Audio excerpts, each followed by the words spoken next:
the internet. So before we start, I just want to quickly run through what we're doing and why we are doing this, right? So our goal as a company is to make it as simple as possible for people to lead healthier lives, right? So although our shakes are very useful for this, they're only a tool, right? Ultimately, you need to have good fundamentals on health and nutrition if you really want to live healthier long term, right? So that's why we want to have regular sessions with senior dietitians like Jaclyn, right? So our customers can clear their doubts and learn the fundamentals from actual medical experts, right? So, in case you didn't know what a dietitian is, I didn't until recently. A clinical dietitian is someone who has a professional degree, or in Jaclyn's case, a degree and a postgraduate degree in nutrition and dietetics, right? So they are certified to practice in a medical setting, right? They are actual experts in healthy eating and weight loss, right? So they're not like that random influencer you see on the internet, right? So Jaclyn has 20 years of experience as a clinical dietitian. She used to work with HPB, the Health Promotion Board, and she now runs her own private practice at Camden Medical Center, right? So she's seen thousands of patients and guided them through how to lose weight and eat healthier in a sustainable manner, right? So we've set this session up just for you, right? So there's no ulterior motives or catches, right? You get to ask her whatever you want, right? So please make the best use of it, right? So I've collated all the questions from the survey. So I think all of you filled in the survey. I've collated your questions and passed them on to Jaclyn, right? So it seems most of you are interested in weight loss. So Jaclyn's going to be taking 5 to 10 minutes to run you through the basic guide on how to lose weight in a sustainable manner, right? After that, she's going to run through the questions that all of you submitted in your surveys. And then after that, we'll have 20 to 30 minutes for you guys to have all the questions answered. So the floor will be open. So that's pretty much it. So if you're not speaking, it'd be great if you can mute yourself so that's no background noise, right? So that's all from me. So over to you, Jaclyn.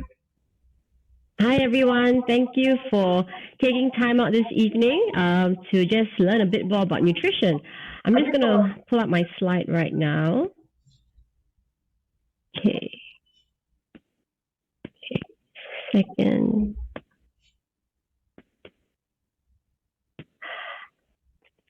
Jaclyn, can you see my slide?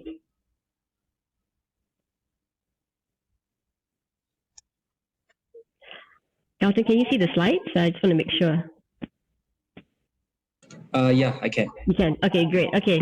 Hi, everyone. Okay, so today I'm just going to spend a couple of minutes talking to you about weight loss.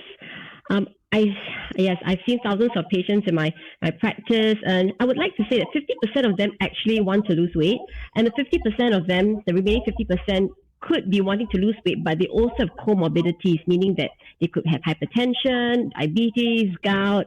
I'm also a sports dietitian as well, so I see people who are training for competitions, and sometimes in part of that, it's not just to build muscle, but also to lose some weight as well. So today I'm just going to share with you a bit of snippets of what I've picked up from my clients. I've learned that what was the difficult parts of them trying to lose weight, their journeys, and then I will share with you exactly what I do in my practice that has been really successful with them. Okay, so let's get into it. So I'm sure all of you struggle with weight loss at some point in time. So what are the top reasons, at least as far as I'm concerned, why weight loss is so hard? Calorie counting. How many of you have tried calorie counting? How many of you are calorie counting, looking at watches, keying in stuff into your phone? I'm not completely against calorie counting. What I don't like is that people live by the numbers. For example, it's like, okay, it says 1,700 calories and I have to eat exactly that.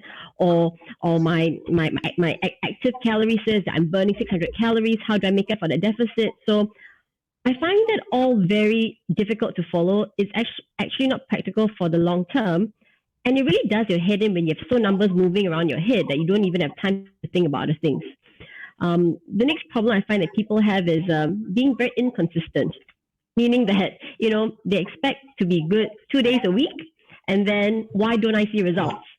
Or they selectively pick Monday, Wednesday, Friday, I'll be good, and then Tuesday, Thursday, Saturday, Sundays, I'll just eat whatever that I want and then pay for it back up for the next week. So weight loss is actually something that has to be over time. Maybe starts off with 3 days and then 7 days and then a week and months. And only then will you see proper results. You can't expect results if you do bits and bobs here and there. Another thing I found very common is that people go through this binge restrict cycle. I mean, I'm not sure if you guys have ever been through that. What it means is that, you crave for food so much that you just binge eat on it. I've had people go through like a loaf of bread within a span of 10, 15 minutes. And then, or they go through a whole packet of biscuits or crackers. And then the next day, because of guilt, they restrict themselves or they punish themselves with exercising ferociously. So when you go through cycles like that, of course you find it hard to lose weight because your body goes, what are you doing to me? And if you keep putting your body through that kind of stress, what happens is that your body lowers its metabolism to conserve fat because your body doesn't know what are you going to do to me tomorrow. Are you still going to restrict me again or are you going to overfeed me? And if you suddenly go from severe restriction to binge eating, the difference in calories unfortunately gets stored as fat because your body didn't need the extra calories yesterday. There's no reason for it to need it again today. So that's when people actually gain like maybe, and the weight gain is quite slow. It's not like you gain like 2 kg in like a day or so, but it could be like 5 kg over 2 months because, every time you binge restrict, you put on maybe 200-300 grams of fat on those days. And one of the biggest reasons is that people demonize carbs. I mean, we've all heard, right? Carbs makes me fat. I ate rice. I became bloated, So things like that, doesn't help your mind process information correctly. You fear carbs. And I tell my patients all the time, I'm going to help you lose weight and I'm going to feed you carbs 3 times a day. And they look at me like, oh my God, are you kidding me? But when they actually do it, they realize that that's all needed. The problem is not carbs. The problem is the quantity. In our local diets, if you think about a typical plate of chicken rice, 3/4 of the plate is actually rice, and 1/4 of it is just a chicken, and like 2 or 3 strips of a cucumber. Now, if we devour that whole plate, a couple of times a week, of course you will get into trouble. But it's not that carbs is the problem, it's actually the quantity. Also, fat is another thing that people try to go like, oh, I'm going to go like fully low fat or fat free. Of course, those on the keto diet will say otherwise. But people who demonize fat because of something as simply as if I eat fat, I get fat. They make it sound so simplistic, but they live by those rules. And that's when losing weight becomes very hard because fat in food gives you a sense of satisfaction, which means that you don't feel deprived, which means that you don't feel like you need to binge eat on something. So having that balance of carbs, fat, and of course, protein is right. And my next point is actually worshipping protein. I don't know if any of you are guilty of that, but don't eat carbs, don't eat fat. Eat only protein because I'm just building lots of muscle. Look, protein is really important for muscle building, but it's not the only key nutrient. You need to eat protein, carbs, and fats in the right quantities.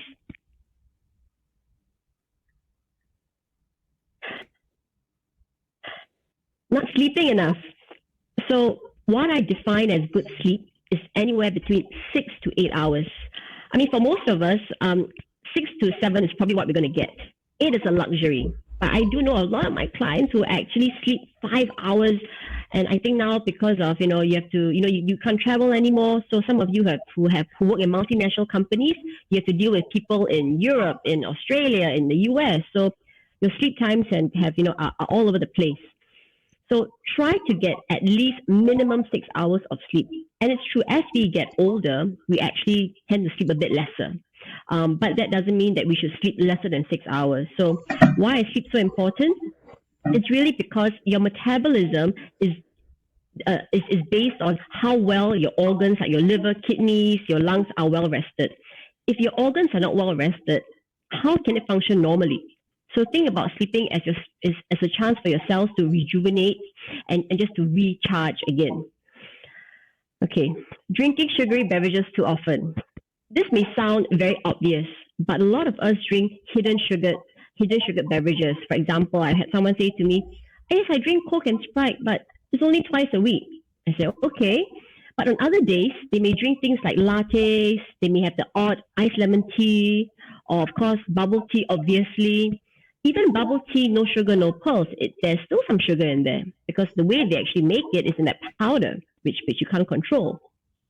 So a lot of us drink our calories without realizing it. And then the reverse is that sometimes we don't drink enough water because we drink too many sugary beverages that we neglect water. And I tell a lot of my clients is that sometimes you are not actually hungry. You are just thirsty because your mind can confuse thirst with hunger. So you think that, oh, I need something in my mouth, so I'll eat a biscuit or maybe two. And then after 10 biscuits, you're like, how come I don't feel satisfied? And because the biscuits cause such a dry mouth, you drink water and then you go like, oh, okay, that felt so much better. Had you drunk the water first before devouring 10 biscuits, you would have been in a better position. So make sure you drink at least 2 liters of water. And if you're exercising a lot, about 2 to 3 liters then. So another reason is drinking too much alcohol. So I had one client just recently, she said to me, oh, I don't want to give up my quality of life. I want to drink alcohol and still lose weight. So that kind of thinking. So I said, okay, how about this? So I said, theoretically, if you did drink 1,500 calories of alcohol, yeah, you can lose weight, right? Because you probably need 2,000 calories. But then I put her on this glucose monitoring machine. It's a little disc that I put on her arm that she just keys in the food intake, and then we pair it up with the sugar levels to show her how greatly her sugar levels fluctuate. And with that little exercise, she found that in the course of 2 weeks, she had hypoglycemia, which means her sugar levels dropped 10 days out of 14 days. So I said to her, weight loss shouldn't just be your target. You should also look at other parameters of your health, your blood sugar levels, cholesterol, and then she had a different picture of weight loss altogether, which is what I want all of you to think about. Losing weight is not just about weight loss, but you need to make sure that your overall health is not compromised. Not eating mindfully, meaning that, we have all that mindless snacking, having unrealistic expectations. So healthy weight loss is losing 2 to 4 kilograms a month. Sometimes it can go up to 6 or 8, but depending on how much weight you have to lose.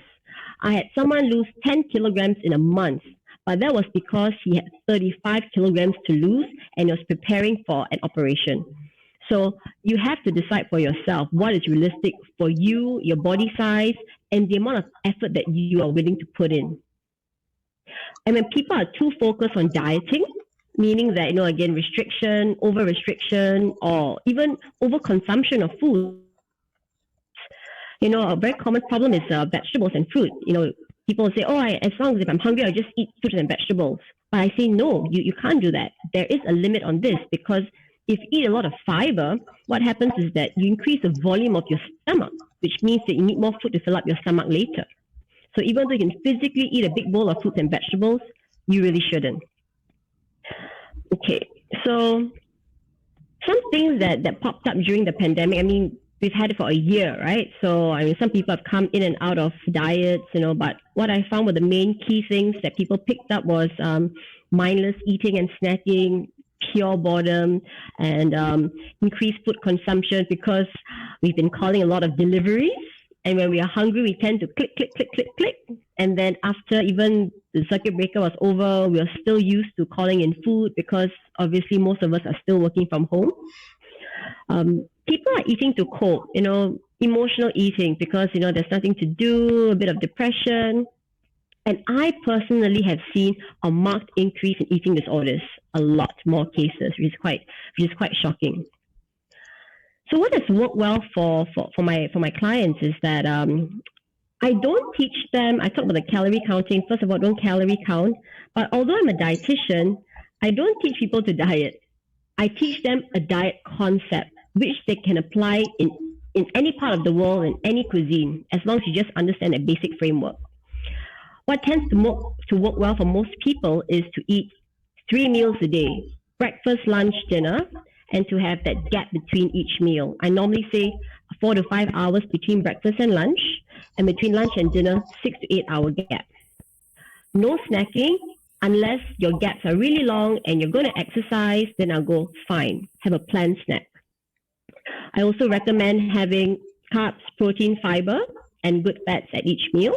So think of CPF, carbs, protein, fiber, and good fats, because that balance is so essential. It's so key. Because if you only eat protein and fiber, you're going to feel hungry half an hour later, and then you're going to start snacking. So what do I mean? This is how your plate should generally look like.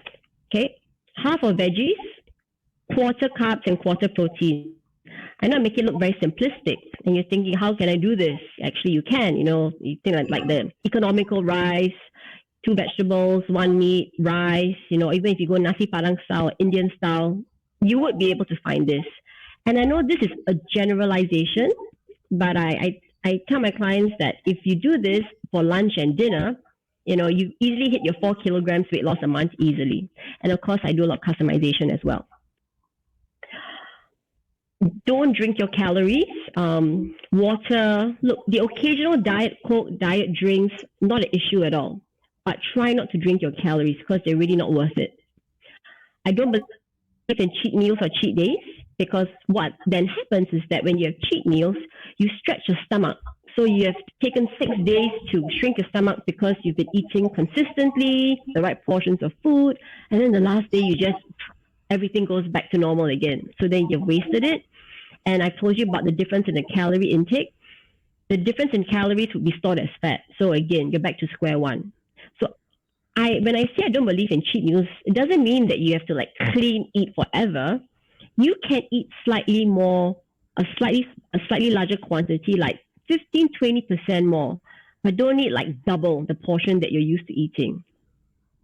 And I do always recommend for you to be strict only for the first 2 weeks, because you need to tell your body that, for one, you don't eat so much food to survive, and you can kick certain habits. For example, added sugars, unnecessary fats, for example, like too much sauces, too much mayo.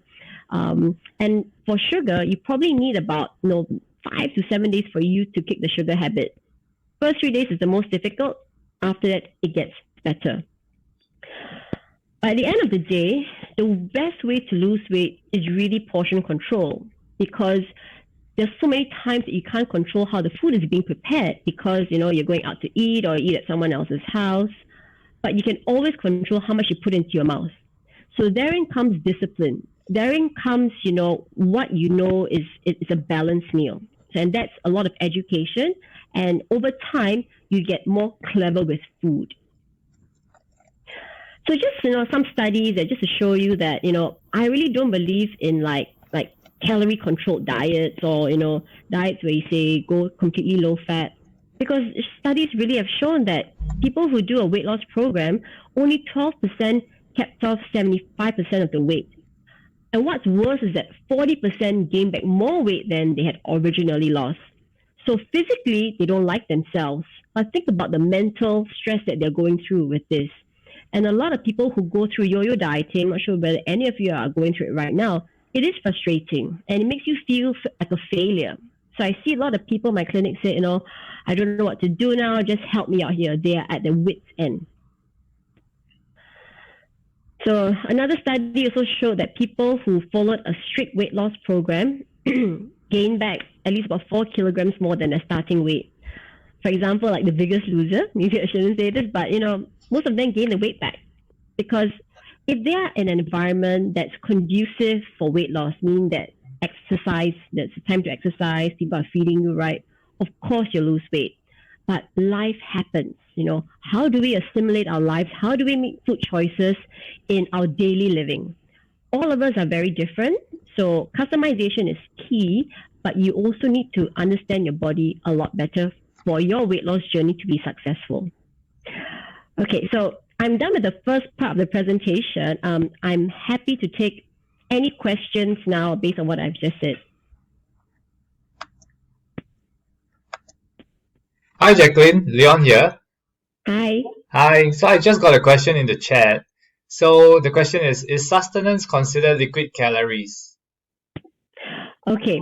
The liquid calories I'm referring to, I think like the empty calories, for example, sugary beverages, whereby there is only sugar, there is no other nutritional value. Similarly to alcohol. Alcohol provides you calories, but no vitamins, no minerals. Sustenance is full of vitamins, full of minerals, high protein, fats, carbohydrate. It is not the same kind of liquid calories that I'm referring to. Maybe I should, yeah. So the liquid calories is more like those empty calories. Sustenance is definitely not empty calories. They're so full of nutrition. Okay, thanks. Thanks for that. You're welcome. Hi, Jaclyn. So I got one more question, yeah. So I actually got three questions, so I just start with one. So actually, I've been practicing intermittent fasting for approximately a year, and I've seen some, online sources regarding that. So I'm just curious to find out if it's actually credible, or is there any scientific proof behind it? Okay, so for intermittent fasting, my take on this is that it works for 50% of the population. Why? So intermittent fasting is time restricted eating. So and mostly it's 16-8. So within the 8 hours, if you eat quite nutritious foods, meaning that you sort of work out, the plate that I showed you, maybe lunch, your first and your last meal are quite balanced, and your middle and your second meal is a small snack. Chances are you will lose weight. But some people have taken that 8 hours thinking it's like a magical 8 hours, or the 16 hours is magical, whereby during the 8 hours they can eat whatever they want, like pizza, burgers, char kway teow, and then they expect to lose weight. So your body doesn't work that way. So people need to understand the mechanism of intermittent fasting, because people are just a lot more conscious of what they're eating, and they probably just have taken out maybe 800 or 1,000 calories from the usual intake. That's how they've lost the weight. So it depends how you actually do intermittent fasting. Yeah, but I'm not really an advocate for it. Yeah, because that's not practical at all.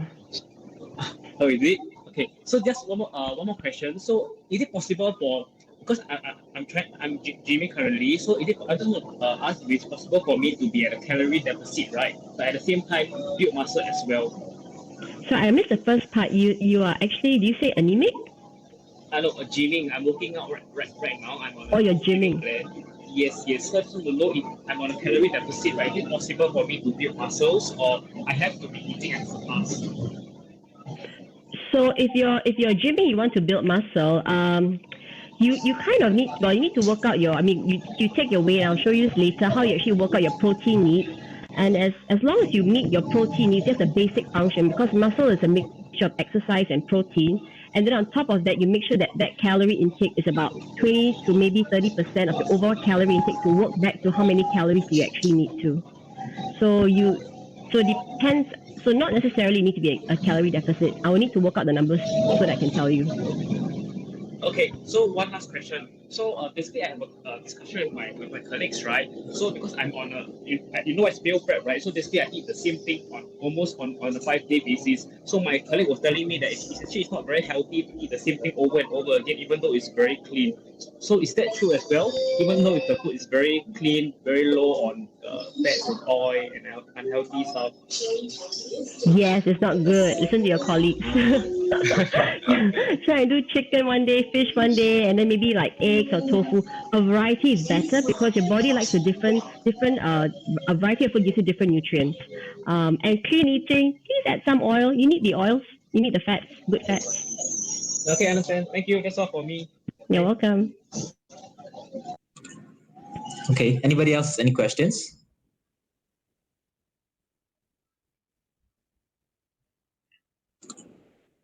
Okay, if not, so I think all of you had questions that you submitted in the survey. So Jaclyn, you can go through that, maybe spend 5-10 minutes to go through that, and then we'll open up the floor for questions again.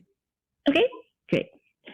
Okay, so one of the questions I had was, is it better to exercise on an empty stomach or after eating? So it really depends what time. If it's first thing in the morning, I still encourage you to eat or drink something, because my belief is that, with the overnight fast, you should try to eat within the first hour that you wake up, so that your body knows that you're going to feed it, so that it doesn't lower its metabolism. So even if it's drinking like a glass of milk or even a slice of bread, or just put some nutrients into your body, then you can start to exercise. Of course, choose something that is not going to maybe make your stomach, like you don't have so much food bouncing your stomach whilst you're exercising. If it's later in the day, then the timing really doesn't matter so much. Like you could just exercise between lunch and dinner, but if you felt that your exercise wasn't going to be that grueling and you can just use your lunch to just get you through the exercise, that's fine. But if you think you're going to hit, like, do a 10K run, or you're going to do a very intense HIIT training, then yes, maybe a small planned snack, it's okay.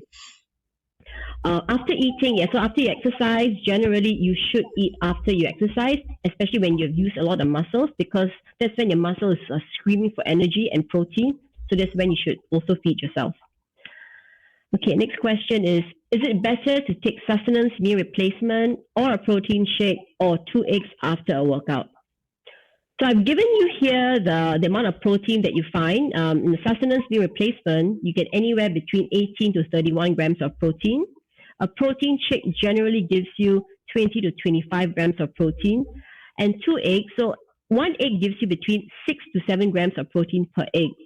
So again, depending on what your calorie needs are, or your protein needs are, then you can actually decide, because sometimes maybe you need 30, you've worked out your breakfast, lunch, and dinner, and you're short of 30 grams of protein. Then you go, hey, sustenance can feed me that. I'll take that. I'll take it. I use the protein from the sustenance. Whereas if your gap is only like 10, 15 grams, then maybe 2 eggs might cut it. So, and we all know that the way that we work out isn't consistent every day. Some days you need more, some days you need a bit less. So that's how you decide. Okay, now going back to protein again. How much protein do I need a day if I exercise about 3 to 4 times a week at a medium intensity? So based on your body weight, and all of you can take out your phone and start calculating now roughly. So your body, so I normally give about, for people exercise a lot, anywhere between 1.3 to 2 grams of protein a day. Rarely do I give 2 grams. I mean, 1.8 I would say is pretty high already, but just for example's sake. So you take your weight, whatever your weight is, and you just multiply that by anywhere between 1.5 to maybe 1.7, and that's when you get the grams of protein that you need a day. And then from this number, you just translate that into food. Meaning like, and just a rough guide, 1 palm size of chicken, which is 90 grams, gives you about 21 grams of protein, just as a guide. And like I said, 1 egg is between 6 to 7 grams of protein. A glass of milk is anywhere between 8 to 10 grams. So that's how you can sort of like plan your meals. The next question, I sort of answered it earlier, is it good to be on intermittent fasting forever or for specific months? I just gave an answer, no. You don't need to intermittent fast. But I also think that sometimes intermittent fasting does get some people who hate dieting, in that sense, dieting. They want to get healthy, but they find it a chore because their assumption is that to lose weight, I must eat steamed broccoli and steamed fish. And then there's this new diet out there. It's called intermittent fasting that allows me to eat anything that I want as long as I eat within 8 hours only. So sometimes people like that, they need that kind of rules, which doesn't seem so rigid. It's only a time-restricted eating. There is no talk about what you should and shouldn't eat, actually. It's just what you choose to do yourself. So for some people, maybe they need that initially to kickstart a healthier lifestyle, but they definitely cannot carry on this for months because it is just not practical. Okay, how do you keep yourself motivated at healthy eating? And is there a cheat day? I said to you, there's no such thing as a cheat day. Set short-term goals, Most of us are goal-oriented. And it has to be something like lose 0.5 to 1 kg a week, or something more practical like, since I like to drink a glass of fruit juice every morning, I'm just going to swap that to water and save 100 calories. And then the long-term goal would be, let's lose 10 kg in 3 months, and then maybe increase my fluid intake. I would like to lose weight, but I'm always hungry and have to eat. So I want to know what food to take to stop getting hungry in between meals. So that's an interesting question. I think all of us fall into that trap. It's all about hunger management. So my question to you is, what are you eating at your meals that you're getting so hungry? Are you actually starving yourself? Are you forming that plate that I showed you? Did you not eat carbs, not enough protein? If you're getting very hungry at lunchtime, first of all, are you even eating breakfast? Are you skipping breakfast? And However, if you're truly hungry because you're exercising a lot, then have a planned snack. Like just say, okay, I'll have maybe like half a sandwich before I exercise, so that you don't actually get overly hungry and then you overeat at dinner and then you just like wasted your exercise. And you need to know something as well. To lose weight, unfortunately, you got to be hungry, because that's when your body's trying to burn fat. So hunger is a good sign, provided that you are eating 3 proper meals a day, which is why I've advocated that. Is it all right to eat 3 eggs a day? There is a concern about cholesterol, but I've been eating eggs daily and my cholesterol levels are so healthy. So my answer to you is, you should have very good genes then, because we need about 200 to 400 milligrams of cholesterol every day. 2 eggs would already give you about 450 milligrams of cholesterol. And you need to also know that your body also makes cholesterol naturally. So if you've been having like 6 or almost 700 milligrams of cholesterol every day for, months and years, and your cholesterol levels are still good, like, you're very lucky. Because generally, we recommend just 1 egg yolk a day. That's the consensus now. It used to be 4 yolks a week, and we confuse a lot of people. But now the consensus is internationally is 1 egg yolk a day. Next question. I've been working out very regularly, cardio hit great with a bit of weights, and eating healthy for the most part. But my weight has been pretty stubborn. I'm not overweight, and I would like to lose 2 to 3 kilograms to reach my ideal weight. What could be the possible reasons for the lack of results? So I would ask, are you restricting too much, that you're in too much of a deficit, that you could be in a starvation mode? Are you consistent with your food intake? Because sometimes you get frustrated. I've eaten so well and then yet I'm not losing weight. Oh, heck, today I'm just going to eat whatever. And then you go back to it again. So, that can cause a plateau and frustration, as I said. And if you are having like bad cheat days, is it very bad? Are you eating like 1,000 extra calories than you did the day before? So it's not that you're gaining weight, but it's just that the weight isn't budging. So maybe you got to ask yourself a couple of questions. I've been doing intermittent fasting, or 12 hours intermittent fasting. So you essentially take only 2 meals a day. I work out 5 to 6 times a week. If I replace 1 meal of sustenance, how do I ensure that I'm getting enough nutrition and energy? Well, the good thing is that you're doing a 12-hour intermittent fast, which is actually pretty normal. You can start at 8 in the morning and 8 at night. I do prefer that a lot more than the 8-hour fasting. You can use the slightly, because sustenance comes in 2 types. It's the 300 calories and the 450 calories. So you can use the 450 calories for a main meal, because to me, it sounds like you burn a lot of calories as well. So you are working out and your protein needs are probably increased. So for the 450 calorie sustenance, you get about 31 grams of protein, which is pretty good. Or you can use a 300 calorie sustenance for a snack. And I think in your case, I don't know your weight, your height, but ideally 3 main meals, because you're doing 12 hours, or you could do 2 main meals and then 2 snacks. So maybe at 8 o'clock and maybe at 7:30 for your last 2 main meals, you can have proper meals, and then your 2 snacks will be somewhere in between. So that will be my suggestion to you. Does a blood group diet dictate your diet? Nope. This is actually a fad diet that gained a lot of traction decades ago. I think even before I started practicing, it was already there. And it's not clinically proven. It just gives people, a sense of belonging, because, I'm blood A and I'm happy not to eat chicken for the rest of my life. Yeah. Can sustenance replace all meals within a day to achieve quicker weight loss targets? Is this recommended? Yes, of course you can achieve your weight loss target faster, but is this really sustainable? Because you will need to eat solid foods eventually, because life happens. So you can probably start off like that first, but I would still think that you need at least 1 solid meal a day for you to just to make sure that you're used to eating solid food. Because imagine if you're on a liquid diet, 3 meals a day for a month. You're going to binge eat on solid foods after the month is over, and we know what's going to happen.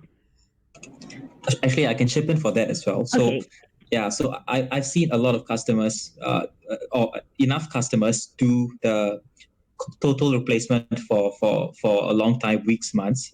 I can tell you that it never works. They lose a lot of weight during the total replacement, and then you can never be on a liquid diet for the rest of your life. So yeah, don't try it. Thank you. Okay, so you can all take a screenshot of this. So there are a lot of numbers. Okay, is there a formula or calculation in place to determine how much calories a person requires for a meal? So we use the Mifflin-St. Formula, and we multiply that by an activity factor between 1.1 to 1.7. So 1.1 is if you're just sedentary, right? 1.7 is for my Olympians, okay? Yeah, so I don't think any of us falls in that category. So generally for weight loss, even if you exercise a lot, you should hover anywhere between 1.1 to 1.3. So we all did maths. I'm really not good at it, so I wrote it all out for you. Okay, so you just need your weight in kilograms, your height in centimeters, not meters, and your age. You follow the calculation, okay, and then you multiply that by the activity factor, and that's how you get your overall calorie intake. That's what you actually do need to. So, and as I said to you earlier about calories, take it with a pinch of salt, just as a guide, but don't live by it, because if people start keying in, look, someone who cooks fried rice a certain way, someone can cook it like 800 calories worth, another place can cook it 400 calories worth. So there's so many inconsistencies that all we can do with these numbers is to take it as a guide, but we shouldn't live our lives by it. So next question, for someone with food allergies, in eggs, gluten, beans, and milk, how can we achieve a diet that's packed with nutrients for our body? Yes, because we're afraid of nutrient deficiencies. So, and you've given me, your height and, your weight and also your activity level. So I plugged in the numbers. The only thing I didn't have was your age. So I put there 40 years average. You can plus minus. But and I put here 1.3 because I imagine a warehouse storm and you're quite active. You're lifting stuff. You're busy. You're standing about 7 hours of 8 hours of your time. So I gave you quite a high activity factor. So I came up with a number of 2239 calories. I would just round it up to 2,400 or 2,200. We round up, round down. So what you have showed me about your allergies is that your eggs, beans, and milk, these are protein foods. If you can't eat them, you find replacements. So we've got chicken, fish, beef, pork, seafood. You can't do tofu because it's beans. I'm not sure are there specific beans that you can't eat. As for gluten, now gluten is found in your wheat, your oats and rye, but there are so many other carb foods that are gluten free. For example, rice, sweet potato, general potato, quinoa, gluten-free pasta, gluten-free bread, so many options available. So although you've taken something out, you can easily find replacements. For someone who's used to having white meat in a diet, and only then will he feel the fullness after a meal, is there a better substitute or replacement? As in, do away with the meat or have something else which is healthier? So then the question I'm going to ask is that once you said white meat was keeping you very full, were you actually skimping on carbs and healthy fats, which should also give you the feeling of fullness? Were you just on a high protein diet? And I do advocate lately a plant-based diet. But a plant-based diet is not a vegetarian diet. It's not a vegan diet. Plant-based means that 80 to 90% of the food you're eating is plant-based, but you are allowed to eat animal products like your fish, chicken, beef, and even eggs,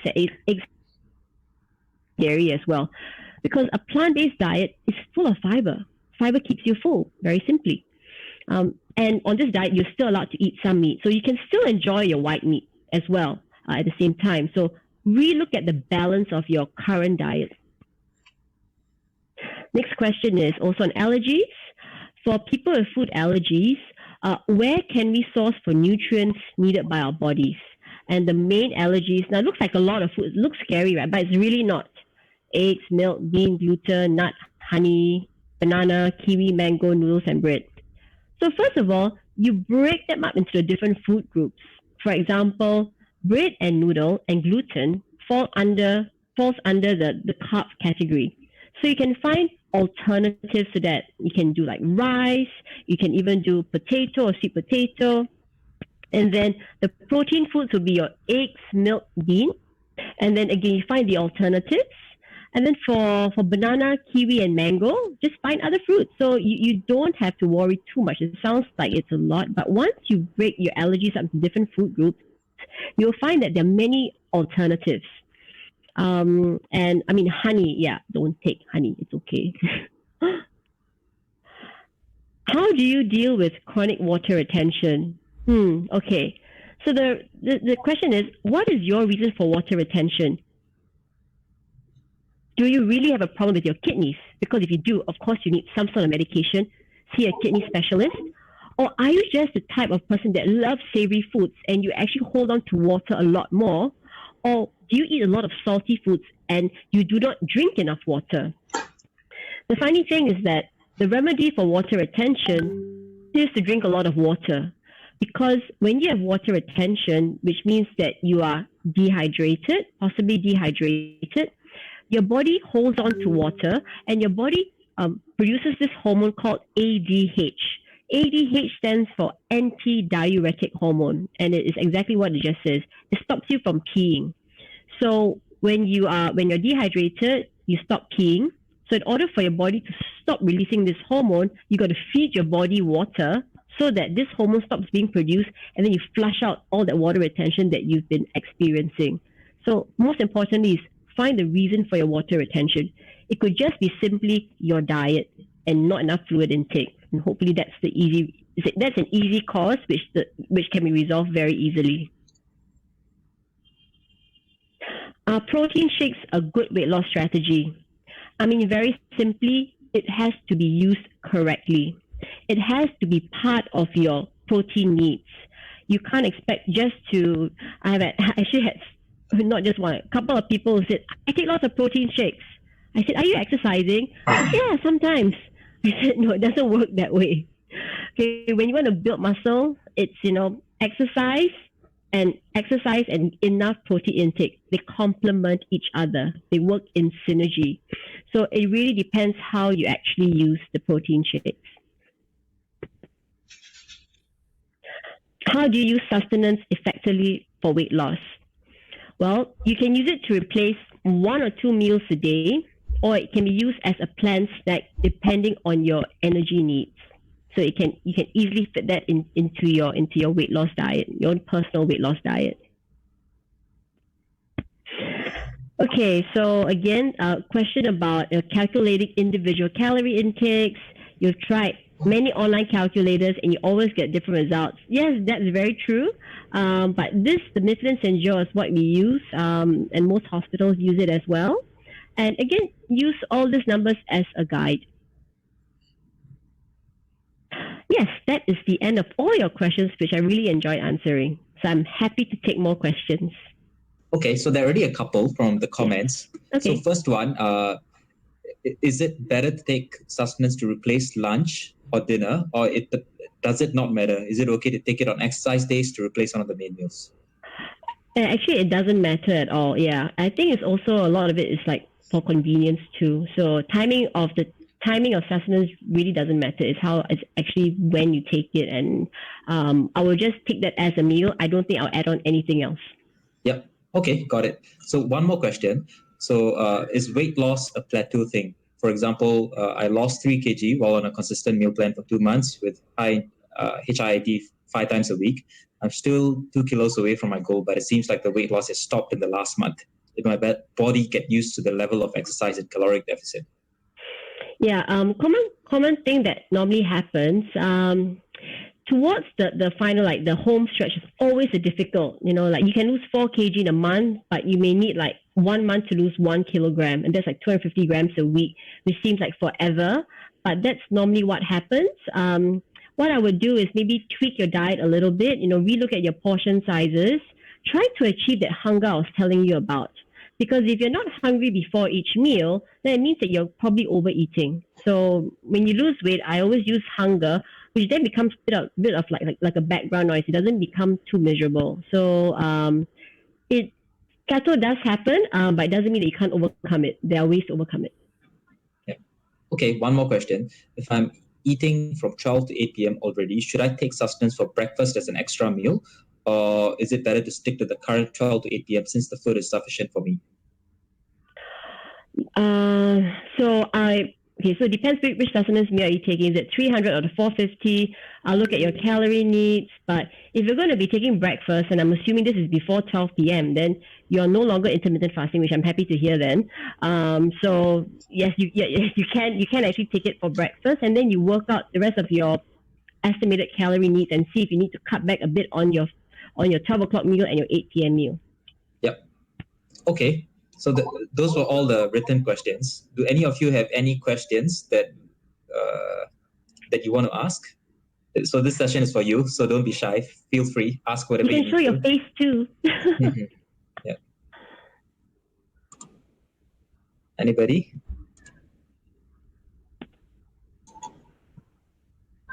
No, nothing.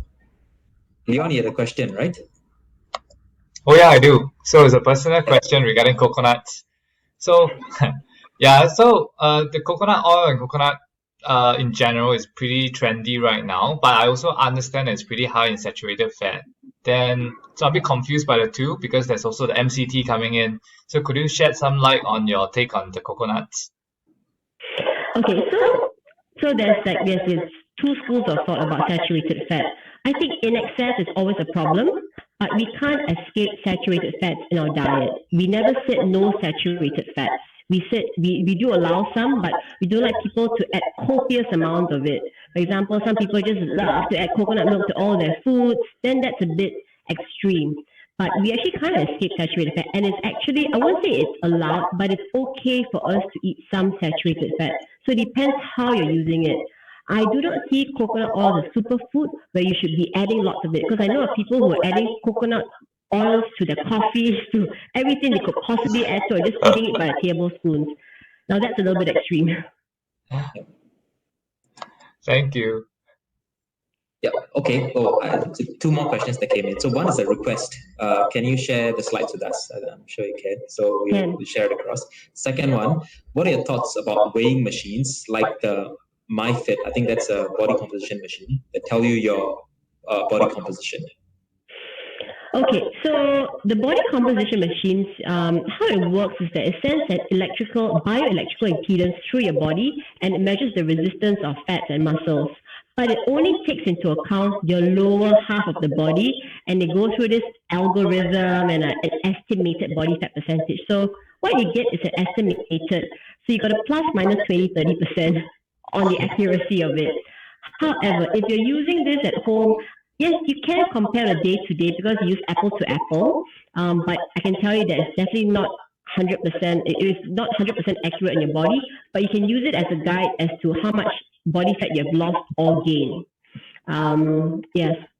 So that's my takeaways. And I want to talk to you also about weight since you brought it up. If you find that some people you may weigh yourself every single day, and if you find that the weight on the scale determines your mood for the rest of the day, stop doing that. That's called obsession.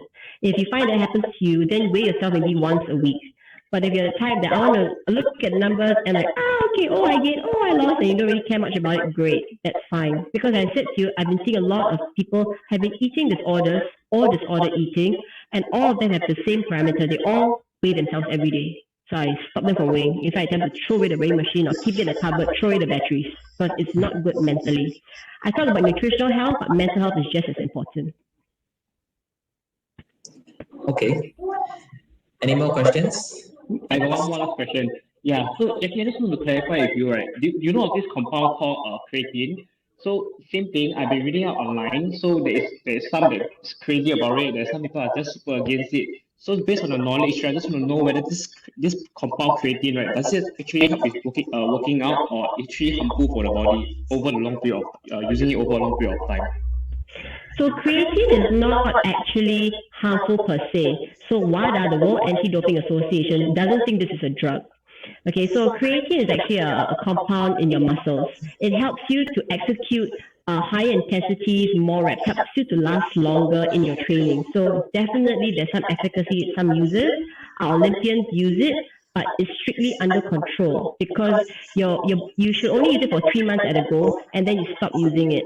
And normally we say, yeah, you cannot use it every single day. And I think the dosage is between 5 mg to 20 mg, and you have to titrate down as you go along.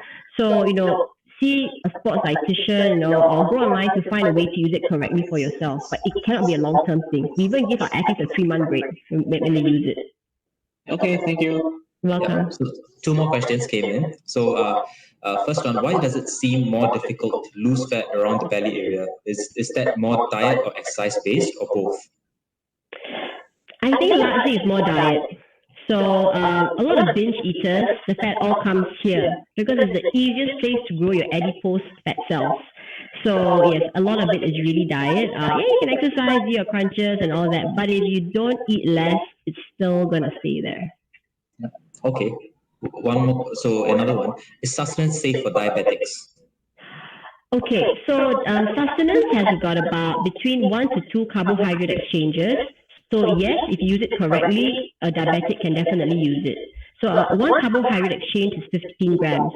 So sustenance has about, I think, about 30, the 450 calories things of 30 grams of carbs, 27 or 29 grams of carbs. So that's 2 exchanges, which is fine. Normally for diabetics, they do 3 exchanges for breakfast, 3 for lunch, and 3 for dinner, or 3, 2, 3, depending on what your dietitian has planned for you. But yes, you can use it. It's very, very safe.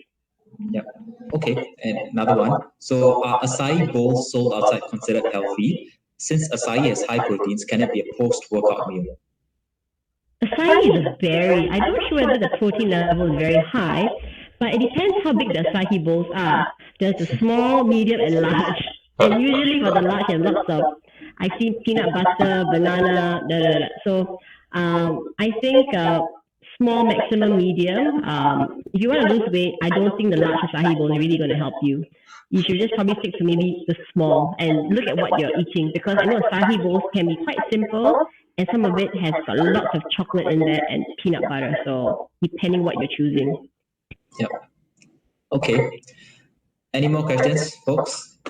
Anything you want to ask, Jaclyn? Yeah, probably one last one. Yeah.